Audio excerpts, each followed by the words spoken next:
Assalamualaikum warahmatullahi wabarakatuh. Selamat datang dan bergabung di channel ini. Sekedar mengingatkan. Jangan sungkan untuk tekan tombol subscribe. Tekan tombol jempol. Tekan tombol loncengnya. Terima kasih. Tertanda, Ursha Joe, okay?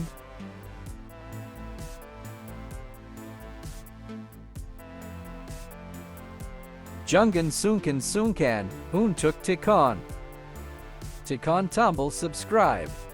Tekan tombol jempol. Tekan tombol loncengnya. Terima kasih. Tertanda, Ursha Joe, okay?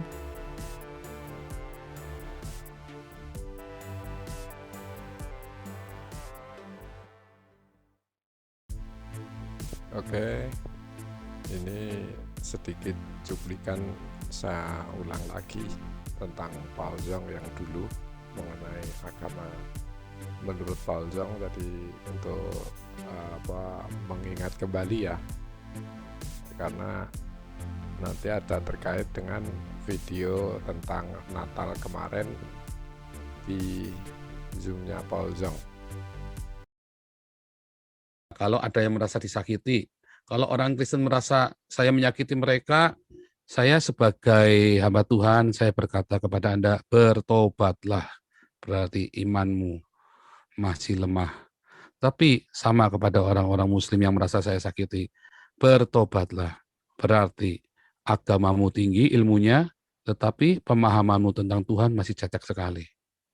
Gitu, Pak. Berarti memang pada dasarnya agama itu baik tuh Pak ya. Hanya ada oknum-oknum ya Pak kalau bisa dibilang. Agama itu tidak baik Pak. Yang baik hanya Tuhan. Ya. Agama itu yang buat manusia dengan semua ritual, aturan-aturannya. Akhirnya yang satu bilang begini, satu bilang begitu. Akhirnya apa? Yang satu merasa benar, yang lain benar. Benar ketemu benar. Lalu nggak mungkin dong harus ada yang salah. Nggak mau, nggak bisa. Pokoknya bukan, jangan saya. Kalau ada salah pun jangan saya, kamu. Yang lain bilang sama Pak. Akhirnya gimana? Yuk kita kelahi aja yuk. Kan begitu kan. Tetapi kalau kita bertuhan, aku benar, kamu salah. Kita ini goblok semua. Kita ini salah semua, yang benar cuma Tuhan. Ingat Kain dan Habil, kenapa bunuh-bunuhan? Karena ibadah loh Pak. Iya. Ini kan harusnya kan dia koreksi diri.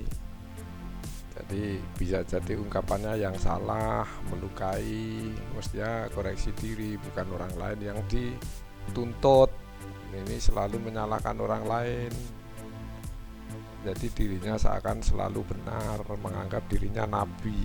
Mungkin itu aja, simpel. Kalau kita ngomong terus kita sendirian, terus kita ngomong ke banyak orang, semuanya mengatakan kita salah. Ya harus koreksi saya ke A, B, C, D, E, semuanya menganggap A, B, C, D, E salah untuk diri saya. Masa orang lain yang disalahkan? Ini agak lucu ini. Oke, mungkin itu kita lanjut simak tentang Natal kemarin ya. Jadi kita coba keterikatan pemahaman dia sehingga Natal kemarin saya tergelitik untuk memberi komentar. Oke, silakan ya. Nah ini nih, ya, nggak mungkin saudara anak 3 tahun.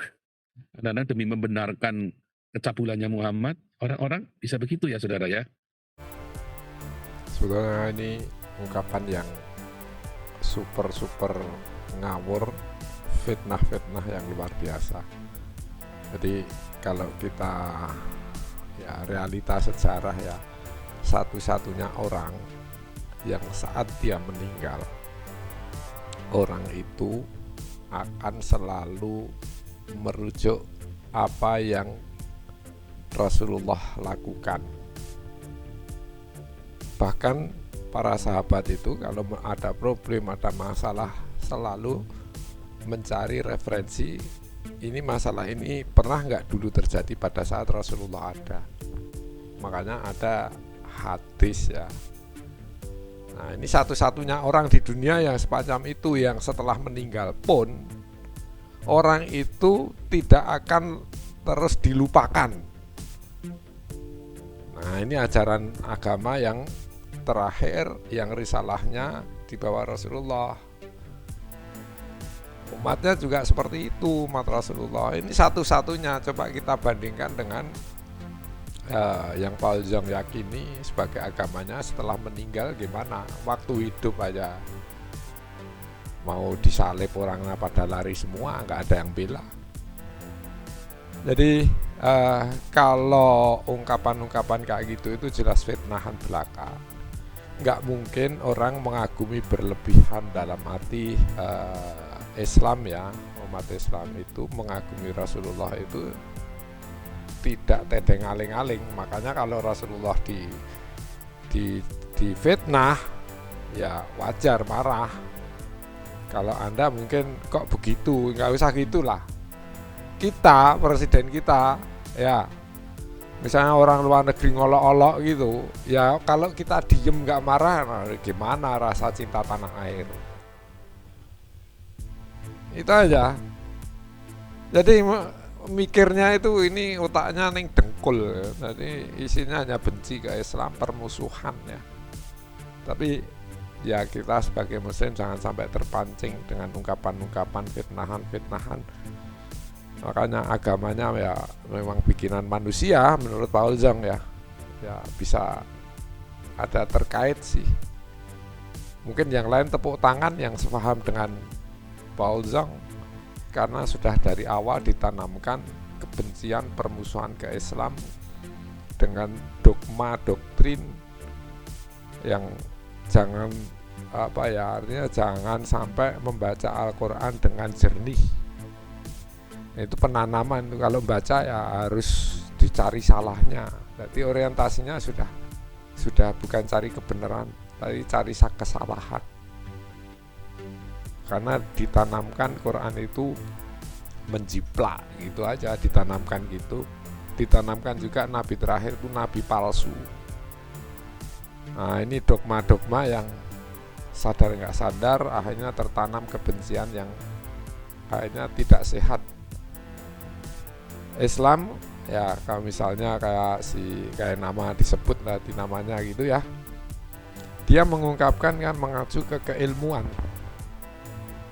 ya, ke keilmuan, menempatkan Nabi Isa sesuai proporsinya sebagai manusia mulia, manusia terpilih untuk memberi pencerahan pada zamannya ya, pada zaman itu. Setelah mati gimana? Udah tercerai-berai ya, sehingga denominasi banyak sekali ya. Itu realita, itu nanti gitu dianggap menyerang atau menyakitkan, tapi memang kenyataan itu pahit, apalagi kenyataan yang ternyata semacam itu. Kita lanjut aja deh ya. Bohong seperti kain nama itu ya. Lalu, apakah Maria umur 12 tahun menikah sama Yusuf kakek-kakek 90 tahun? Bagaimana bisa kakek 90 tahun jalan, saudara? Iya kan? Aduh, ini 90 tahun, saudara. Menikah dengan anak 12 tahun Maria katanya. Maria itu, ya perempuan itu bat nisfah itu umur 12 tahun. Dan gak langsung menikah, saudara. Setidaknya nunggu 3 tahun. Itu tradisi Yahudi. Anda tanya Yahudi manapun, jawabannya begitu. Jadi gak mungkin orang Yahudi menikah umur 12 tahun itu gak ada. Ya, saudara tahu ya betapa pembohongnya orang-orang Islam ini ya. Makanya saya bilang, Anda kalau didatangi orang Islam, Anda pokoknya sudah siap bahwa dia akan berbohong, saudara. Karena diizinkan dalam Islam. Allahnya ngajari bohong, nabinya ngajari bohong, ustadznya ngajari bohong. Katanya bohong demi kebaikan. Makanya Anda kalau ada orang Islam katanya baik, itu bohong, saudara. Ya, makanya saya bilang NU baik, ya katanya bohong itu, saudara. Kan saya sudah buka kan, 3 juta orang dianggap PKI dibunuh sama NU, saudara. Itu yang larang Natal itu NU, saudara. Bupati Maja itu, saudara, itu orang NU, saudara. Yang larang pembangunan gereja di Cilegon itu orang NU, saudara. Ya, itu orang NU. Jadi jangan percaya, ya, jangan percaya. Saya beneran ya, saya enggak buktikan sendiri saja, ya kan? Muhammadiyah yang larang pembangunan gereja, nggak ada saudara. Itu orang NU yang larang pembangunan gereja Cilegon. Bupati Maja itu orang NU, itu basisnya NU daerah sana saudara. Ya, memang itu sesnya. Ya, jadi itu memang ya adalah sebuah apa namanya? Adalah sebuah fakta ya saudara ya. Itu sebuah fakta. Jadi Islam memang datang dengan membawa apa saudara? Dusta. Dan Anda banyak yang di-framing dengan dustanya itu. Ya, Anda di-framing dengan dustanya itu. Itu ya. Saya tunjukkan. Oke, 3 menit pas ya. Kita akan mendengarkan firman Tuhan. Tema Natal kita ya, Christmas. Firaun, Herodes, NU toleran, mana ada toleran? Ya, ada yang bilang NU toleran, mana ada NU toleran? Justru yang nutupin gereja-gereja ini NU, ya. Yang larang pembangunan gereja ini NU, ya. Nggak ada toleran, yang nggak ada saudara ya. Bukan toleran, takiyah, bohong-bohong ya kan, pura-pura baik, datonya bikin sama saja, bikin nutupin gereja juga. Kan udah sudah saya bilang, yang nutupin gereja itu NU, ya. Yang bakarin gereja itu orang NU saudara. Yang ngebom gereja orang Wahabi, ya. Tapi yang bakar gereja, yang nutupin gereja itu orang NU. Yang melakukan diskriminasi itu orang-orang Muhammadiyah. Ya, di dalam politik, dalam pendidikan, diskriminasi itu oleh orang Muhammadiyah. Mereka masing-masing ada perannya masing-masing. Itu fakta ya, Anda mau terima mau enggak, ya taruhan sama saya boleh ya 10 juta, saya kasih Anda kalau saya salah saudara. Ya, kasih saya 10 juta, saya tak kasih 10 juta kalau Anda bisa buktikan saya salah. Ya, kasih 10 juta rupiah. Ya. Fakta ya, oke. Kita akan dengarkan firman Tuhan. Oke, jelas ya. NU tidak toleran. Muhammadiyah diskriminasi. Wahabi ngebom. Itu statement-statement yang saya sebetulnya miris ya, dalam artian gini. Kalau ya orang yang macam begini ternyata statement itu diiyakan, itu sebetulnya sangat dangkal sekali. Orang itu kan memberi statement itu tentunya kalau dia punya keilmuan yang baik ya, hati yang baik, itu agak aneh, ini terlalu terlalu gegabah. Kalau segala sesuatu melihat seperti itu terus diumbar tempat umum ya, apalagi di live cam, nanti akan jadi ribet kalau kita misalnya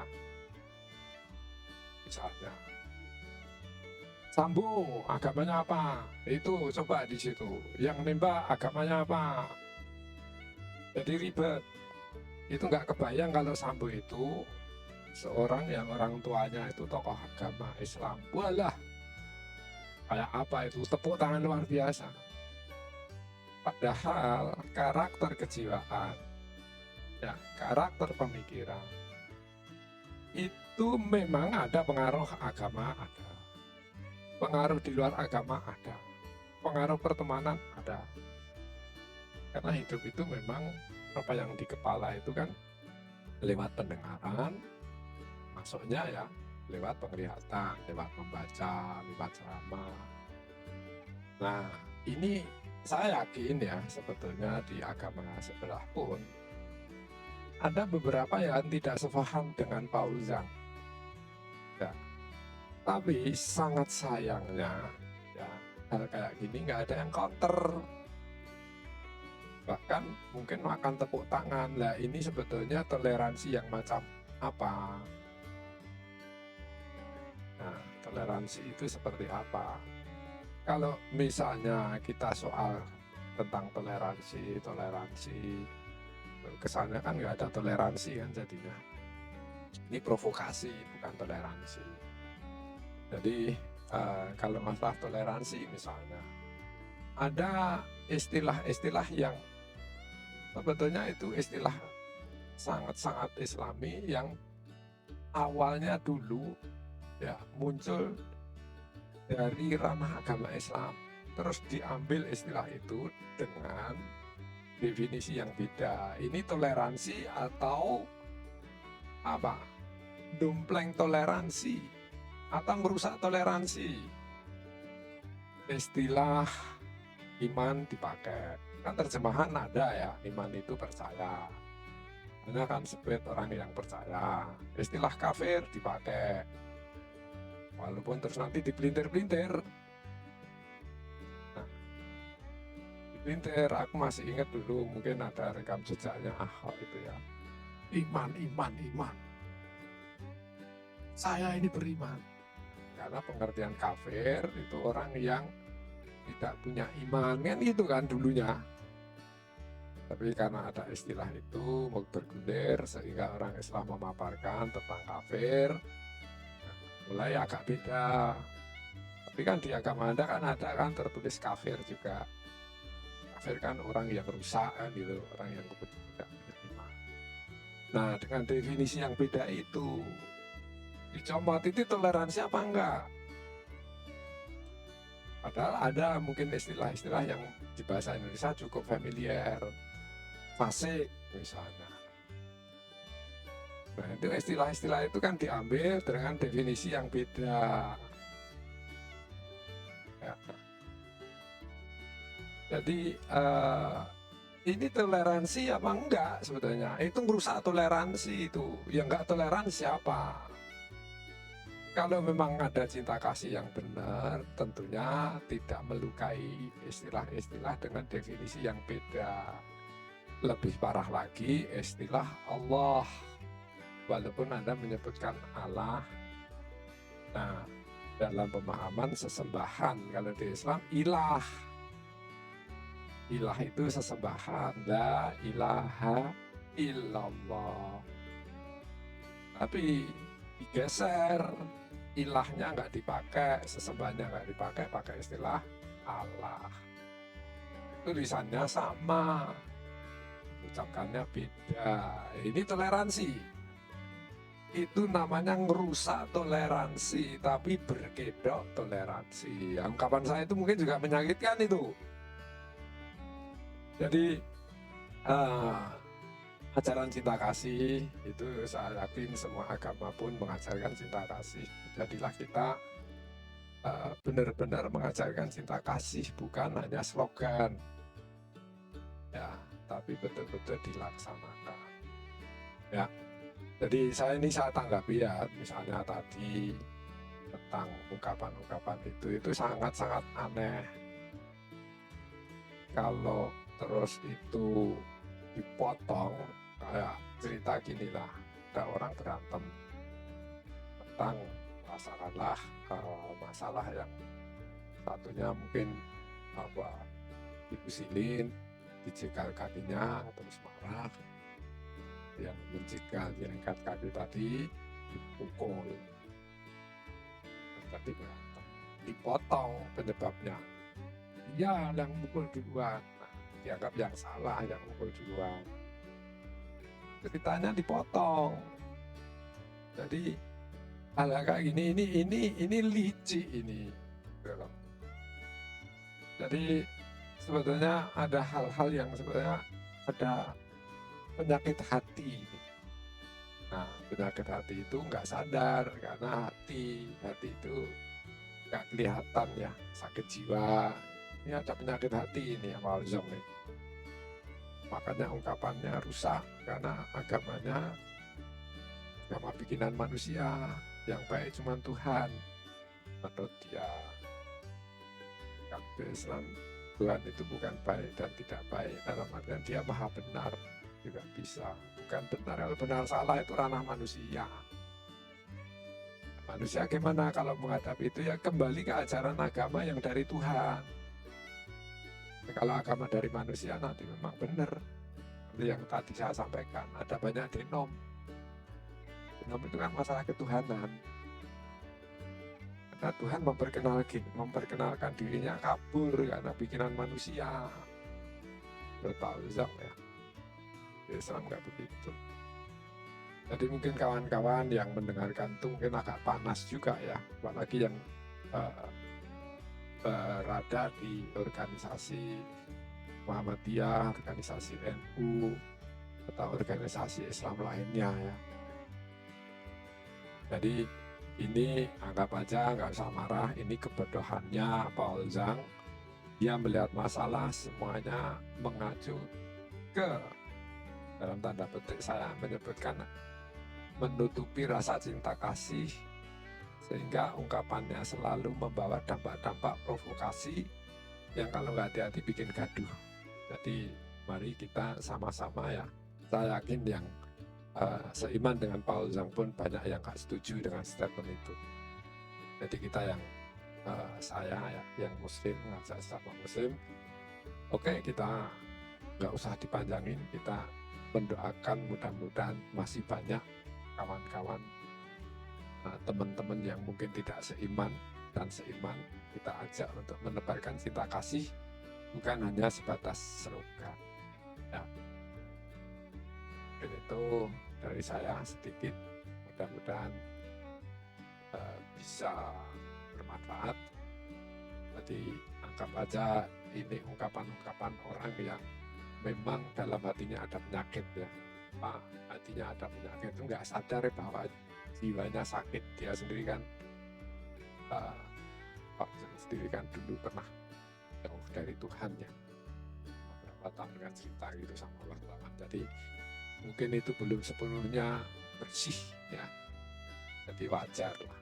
Dan agak ngeri, ini pengikutnya banyak, mudah-mudahan pengikutnya pun bisa kritis ya, karena manusia itu tidak mungkin nggak ada salah ya. Pada Islam itu manusia itu ya semua bisa salah.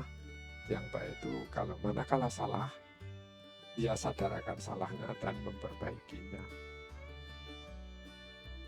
Itu jadi itu dicontohkan Nabi Adam pertama kali salah dia apa? Berdoa, Rabbana dzalamna anfusana, ya Tuhanku, ya Tuhanku, ya Tuhan kami, aku telah menzalimi jiwaku. Sadar, Rabbana dzalamna anfusana wa illam taghfir lana, dan apabila engkau tidak mengampuniku, langsung berdoa mohon ampun. Ini dicontohkan Nabi Adam waktu melanggar perintah Tuhan. Jadi pengajarannya, hikmahnya beda sih.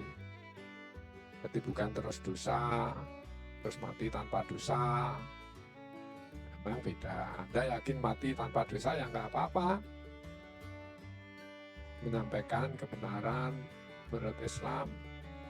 Apakah Anda tidak meyakininya? Ya itu hak ranah pribadi, tapi saya kadang-kadang gini, manusia dikasih pilihan, semua ada pertanggungjawaban. Jadi kalau di Anda kan mungkin nggak ada pertanggungjawaban karena udah ditebus ya. Nah, semua ada pertanggungjawaban. Terima kasih. Ini hanya mengcounter, menetralisir apa yang disampaikan Paul Zhang. Jadi pembelajaran buat kita, karena banyak sekali, menurut saya makin yakin dengan Quran saya, dengan karakter perangai orang-orang yang tidak bertuhan secara tepat ya. Orang Islam yang tidak bertuhan, yang bertuhan dalam tanda petik bertuhannya nggak benar, ada juga. Ya. Karena kalau di Quran ada gitu. Ada ungkapan ini, a'udzubillahi minasyaitonir rajim, wa minan nasi may yaqulu amanna billahi wa bil yaumil akhir wa ma hum bimu'minin. Nah, ada ungkapan itu, dan ada di antara manusia yang memberikan statement, aku beriman pada Allah dan pada hari akhirat, padahal mereka tidak beriman. Yukhadi'un Allah walladzina amanu, mereka itu menipu Allah dan menipu orang-orang yang beriman. Ya, wa ma hum bimu'minin, mereka itu tidak termasuk orang yang beriman. Nah itu, jadi aku yakin di Kristen juga sama. Ada yang mengaku percaya Yesus ini, tapi sebetulnya hanya di mulut. Ya, jadi semua itu kalau sudah mayoritas pasti ada yang dumpleng. Partai kan juga gitu, partai kecil gitu, mungkin dia kuyo-kuyo ya. Setelah gede pasti dia punya power, nah ada yang memanfaatkan itu. Sejarah ya, sejarah itu macam itulah. Indonesia waktu berjuang dulu, mungkin orang yang ngikut Pangeran Diponegoro, ngikut Bung Karno, sedikit awal-awalnya. Setelah gede banyak, nah cari kesempatan. Mengaku dirinya pahlawan. Tidak lumrah itu. Jadi kita harus jeli lah ya. Termasuk munafik itu dalam sejarah itu munculnya di Madinah.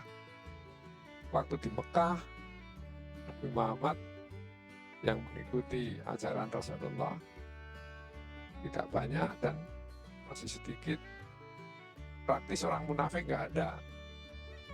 Makanya imannya orang Mekah teruji betul itu. Minoritas, persekusi kayak apapun tetap struggle. Berjuangnya luar biasa. Nah, di Indonesia ini munafik mungkin banyak banget karena mayoritas muslim. Baru di Madinah muncullah orang munafik-munafik. Dia tak berjuang, mau kalau ada kemenangan merasa ikut berandil. Nah, kayak gini. Jadi termasuk dalam hal berpikir kadang-kadang juga sama. Kalau Fauzan, itu yang mayoritas kalau masuk komunitas dia pasti mendukung omongannya Fauzan karena jadi minoritas mikir. Padahal ungkapan itu ungkapan yang bisa toleransi. Ya. Bisa toleransi. Kalau semuanya diajukan semacam itu nanti sambung. Terus orang-orang Cina yang koruptor itu nanti jadi terpecah. Yang merusak Indonesia BLBI itu nanti terus jadi sama. Pendukungnya Pak Harto dulu juga muslim semua. Nah berantem pecah. Kan solusi ya. Kan solusi. Di hidup itu ada pasti perbedaan yang paling baik menyikapi bagian dari solusi meredam mematangkan kejiwaan kita. Ini sedikit nasihat untuk saya sendiri ya, karena apapun kalau itu menimpa saya pun nggak lepas kita harus saling diingatkan dan saling mengingatkan. Ya, terima kasih. Assalamualaikum warahmatullahi wabarakatuh. Sekedar Menengat Kan. Jungan Sunkan Untuk Tikon. Tikon Tombol subscribe. Tikon Tombol Jempol. Tikon Tombol Lontengnya. Terima kasih. Tertanda, Ursha Joe, okay?